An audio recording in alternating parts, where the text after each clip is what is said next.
আমরা যে এত কষ্ট করি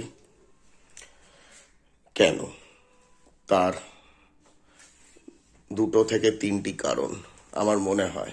এক, বৃদ্ধকালে যাতে একটা পয়সাও কারুর থেকে চাইতে না হয়। দুই, কারণ সেই সময়টা প্রচণ্ড ইম্পর্টেন্ট।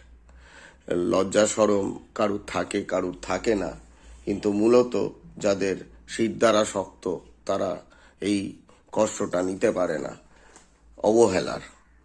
দ্বিতীয়, আমাদের ফ্যামিলি বা পরিবার বা ভবিষ্যতে যারা থাকবে তারা যাতে সুখে থাকতে পারে। বাট একটা জিনিস, কষ্টটা তাদের দেখতে না দিলে তারা সেই সুখটা বেশি দিন ধরে রাখতে পারবে না। তিন, একটা সময় যখন একটা কোণে সবাই ফেলে দেবে, তখন যাতে শিরদাঁড়াটা এতটাই শক্ত হয় যাতে নিজেদের শেষ চাহিদাগুলো পূরণ করতে পারি, শেষ ইচ্ছাগুলো